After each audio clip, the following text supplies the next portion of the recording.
All right, me. It is the Sunday before Labor Day, and I took part of today reading Madeline A Wind in the Door, which is the second in the Time Quintet, right? That goes with what's his face? Whatever the last one I just read is. It took me maybe about 2 hours to read. Certainly, not a very complicated book at all, right? It is meant for kids, right? It's meant for children, for students.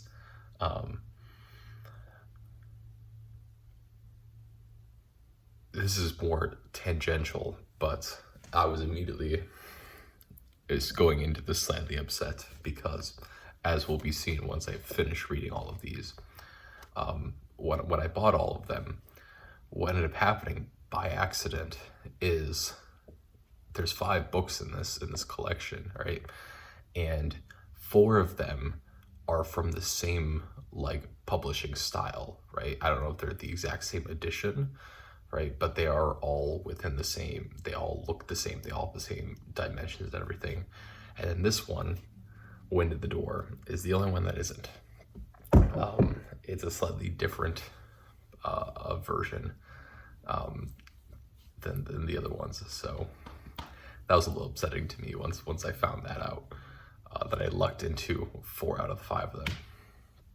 But that's that.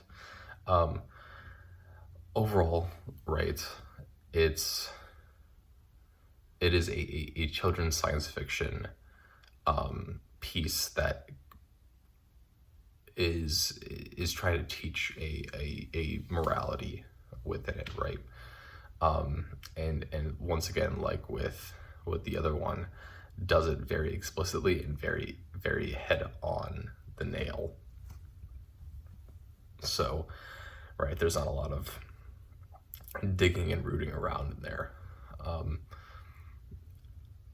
I think it's also very interesting because, or at least I think this part is interesting, is that, right, it is inherently about the issues that are starting to come up within the 1970s, right? This was published in 1973. And so you have the late 60s and into the early 70s and all of their both political issues, but also their ecological issues. And all of that gets covered a little bit within A Wind in the Door. And it's a very interesting balancing act that kind of occurs because, as mentioned previously, Madeline tends to write with the big moral things tending to be very, what we would now consider very conservative ideas and ideals. But that is also against what we now modernize as, or at least some of the things that she then argues for in Wind in the Door is also against what we now consider conservative views and viewpoints on things, right? Right. It's a very, very interesting little balance. The plot-wise, it felt so much like I was watching like a clip show or like a poorly edited children's show, because so much of it was just like, oh, we're doing this now, oh, we're doing this now, oh, we're doing this now, oh, we weren't cool with this, but now 1 page later we are cool with this and it makes sense to us, right? And a part of it is I understand that it is a children's book, right? And that it is trying to convey this part of the message, which is adaptation and movement and accepting in a very short amount of time. But it's just like there's no transitions between anything, right?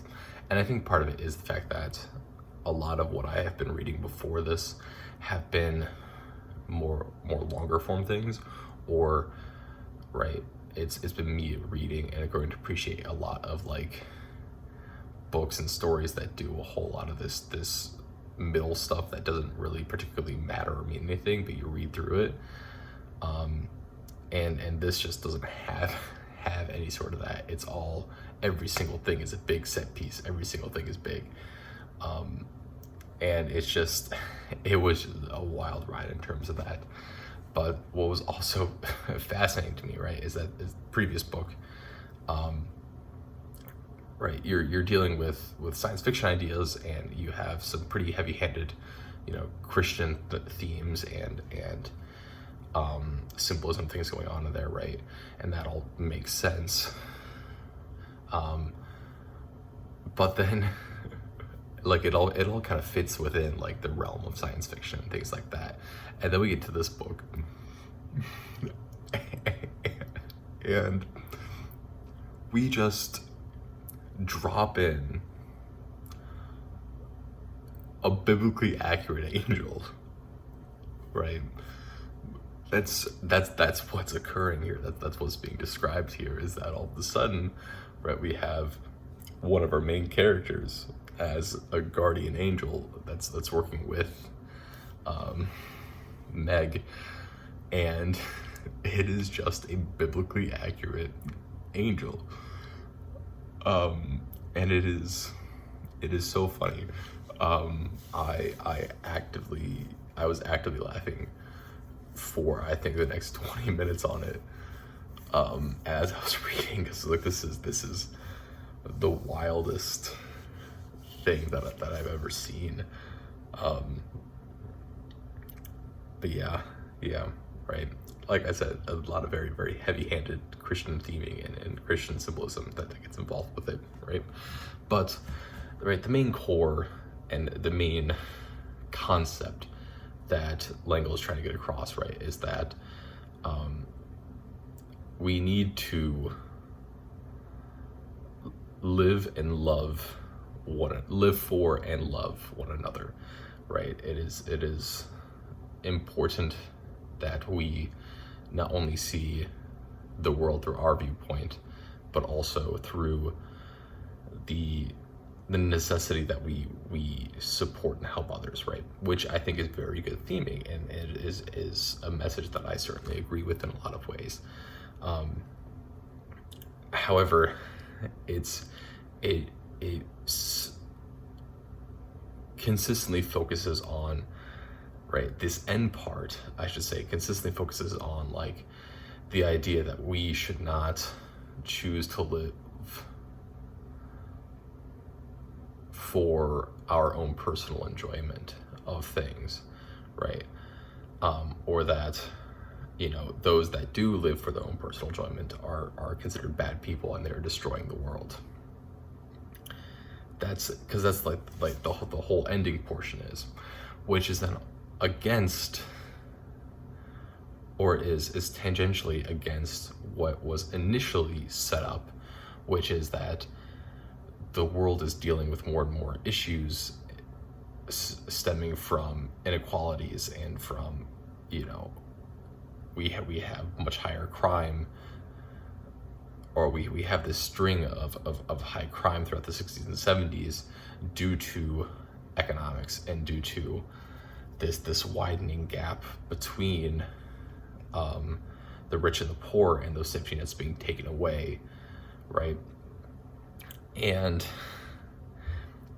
then we just kind of ignored all of that to then just focus on this other thing, which is that if you live for your own self and you don't necessarily comply with what L'Engle wants, you're a bad person and you're destroying the world, which is certainly not the case, right? There are many other things that are destroying the world around us, right?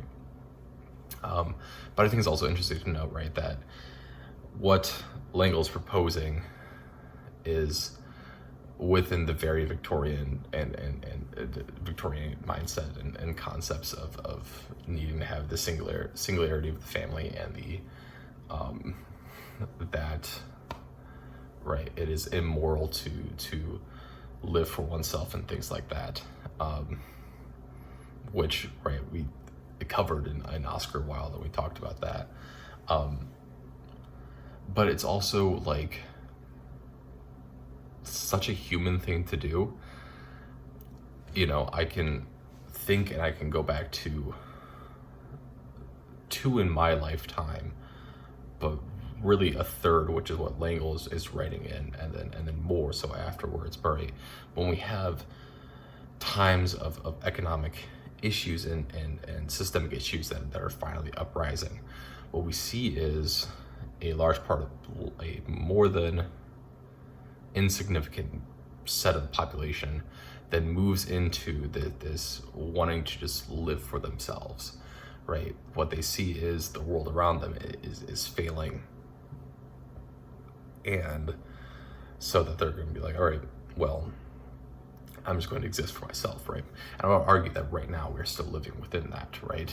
The effects of COVID, I think, certainly have elongated this issue, right? On both sides of the political spectrum, right?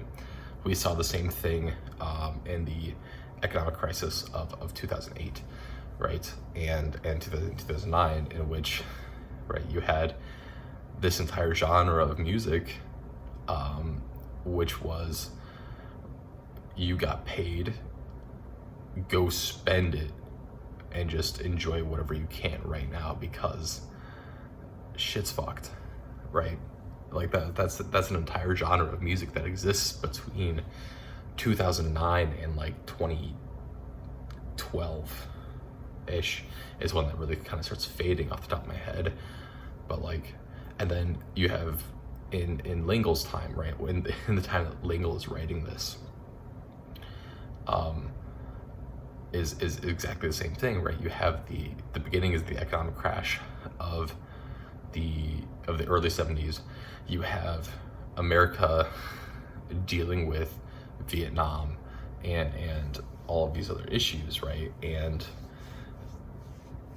what you begin to see, especially for communities that are heavily involved in drug use or have been historically systemically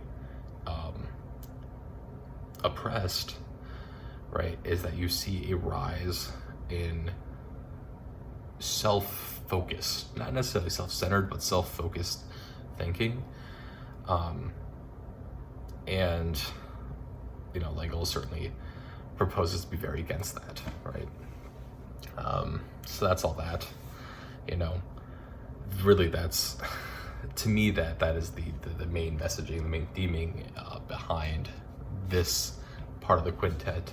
I think it'd be very interesting to see where the morality goes after this, because it's certainly not about the science fiction. It's not certainly about the story, right? If we want to keep on the theme with a wrinkled time, with economics and with capitalism versus communism, there's part of the whole ending sequence is this whole situation where like they're like, okay, well, why do we have to care about whether Charles Wallace is being harmed by this or not, right? And it's the whole snowball effect, right? You know, I don't remember the exact order, but you know, for want of a nail, a shoe was lost. For want of a shoe, you know, school was lost. For loss of school, government was lost. You know, it's something along those lines, and that's where it kind of comes from.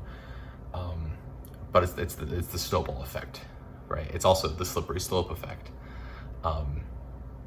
and it is one of the main arguments that gets made or had been made at the time for why it was important that America intervened within Laos and with Vietnam and with Cambodia, was that to let these countries become communist was then to begin this process, this snowball process.